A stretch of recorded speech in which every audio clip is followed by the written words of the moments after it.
Kang, kita lanjutkan Kang. Tadi, nah berikutnya masih menanti adalah revisi Undang-Undang Polri. Tapi kita juga tahu sepertinya isu korupsi, Liga korupsi itu kan viral sekali kan. Satu sisi diapresiasi upaya penegak hukum untuk membongkar. Tapi banyak juga kejadian seperti misalnya TNI dan polisi yang maksud saya isu polisi jadi tersangka narkoba dan kekerasan seksual. Ada juga TNI tembak polisi soal judi sambung ayam. Ini kan juga akhirnya meruntuhkan prestasi yang dicoba dibentuk dengan meraih kepercayaan masyarakat terhadap aparat penegak hukum. Menurut Kang Asep seperti apa? Ya, ini yang bahaya ketika penegak hukum dengan penjaga keamanan ribut, kemudian penegak hukum melanggar hukum, masyarakat sudah tidak percaya. Kalau tidak percaya, dia khawatirkan peradilan jalanan.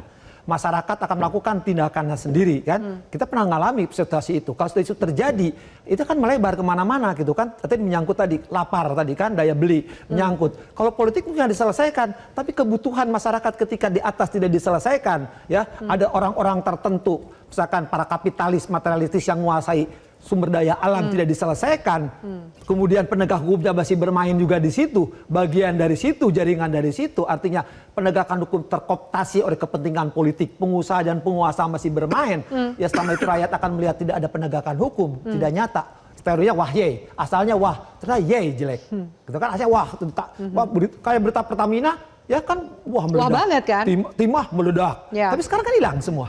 Seluruh penegak hukum nggak ada hilang gitu, masyarakat tuh kesusahan lebaran. Tapi kenapa ada yang bilang masyarakat kita juga mudah terdistraksi atau mudah lupa? Mungkin kita lebarannya memaafkan, ya, melupakan gitu kan. Tadi kembali yang terjadi itu padahal sebenarnya ketika memaafkan melupakan tuh ya maafkan dosanya, maafkan kelakuannya, tapi perkaranya dia perbuatannya harus ditindaklanjuti, tanggung jawab. Kang, lalu kemudian ada juga sempat dihebohkan teror kepala babi dan tikus, bangkai tikus kepada salah satu media. Ada pihak yang membaca bahwa ini juga salah satu upaya untuk pembungkaman atau kebebasan dari pers gitu. Bagaimana Kang Asep melihat? Ya, pers itu kan penyangga keempat demokrasi. Nah kalau sekarang cara-cara itu dilakukan, entah siapapun pelakunya, ya mungkin aja bisa pelakunya itu sendiri, bisa juga lawannya, atau juga mengadu domba dengan lawan, kita serba kemungkinan. Tapi kalau pola-pola itu disikapi dengan cara-cara tidak beradab, ini kebiadaban, kembali ke alam kegelapan. Ini kan sila kedua itu kemanusiaan, keadilan, dan keberadaban. Kalau keadaban publik ketika publik menyuarakan terlepas benar atau tidak pendapatnya majalah Tempo itu, tapi dengan disikapi oleh siapapun dengan cara-cara itu, berarti tidak memanusiakan, bahkan tidak membinatangkan. Coba kepala binatang yang sudah busuk dilemparkan tikus dan berakan. Artinya apa? Harusnya menegakkan keadilan kan? Ya. Tapi kan nggak ada. Hanya ributnya sekarang ditanggapi dengan cara masak. Padahal dimasak yang bersangkutan juga kan baginya laknat. Ya. Bagi kami, bagi orang-orang tertentu nikmat gitu kan. Ya. Ini yang jangan dihindari ketika ada orang-orang berbeda, ya jangan dicekal. Ya. Tapi disangkal dengan akal. Oke, boleh sih dalam menutup diskusi kali ini, saya minta catatan dari masing-masing narasumber, dari masing-masing bidang. Kalau kemudian dari Kang Asep dulu, soal penegakan hukum harus seperti apa Kang? Ya, penegakan itu harus kembali ke habitatnya, kembali ke asalnya, sumbernya. Jadi artinya hakim kan independen, imparsial, ya polisi itu penyidik, jaksa itu adalah penuntut. Ya. Bukan tadi mereka ikut-ikutan, cawe-cawe dan semuanya. Jadi ada kepentingan-kepentingan tertentu sehingga mereka ngikutin. Jadi jangan salahkan ada perbuatan tokoh-tokoh tertentu dikriminalisasi.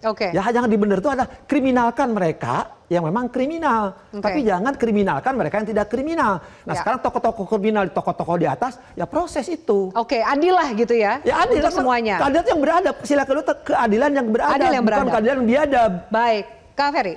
Ya, karena saya di kacamata ekonomi ya, saya lihat it is getting worse, not getting better ya. Pesan saya cuma dua yang bisa dilakukan sebetulnya secara instantaneously. Pertama ada rasionalisasi, makan bergizi gratis yang sangat boros. Yang kedua, keluarkan bank-bank dari Danantara. Ya, karena masyarakat Himbara khawatir. Keluarkan. Dari awal saya bilang ini bahaya, ya kan ya.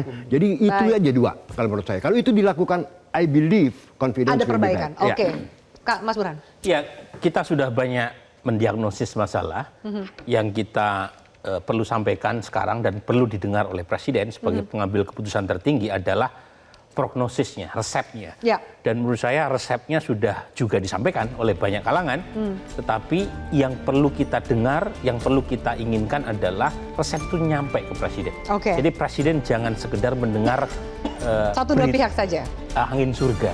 Jadi harus juga disampaikan Pil kabar dan pahitnya. data apa adanya. Oke. Jadi itu yang saya kira perlu disampaikan oleh orang-orang terdekat beliau. Oke. Jadi orang-orang terdekat beliau jangan sampai cari muka, sampaikan apa adanya di belakang layar, nggak perlu disampaikan di depan. Yang Baik. penting adalah eksekusinya betul-betul didasarkan pada fakta. Dan data. Baik, terima kasih banyak Bapak-Bapak. Kita harapkan diskusi ini bisa menjadi masukan yang berarti untuk pemerintah perbaikan kesejahteraan rakyat Indonesia ke depan. Dan pemirsa, terima kasih atas atensi Anda. Saya Firman undur diri. Kita jumpa pekan depan. Selamat malam, sampai jumpa.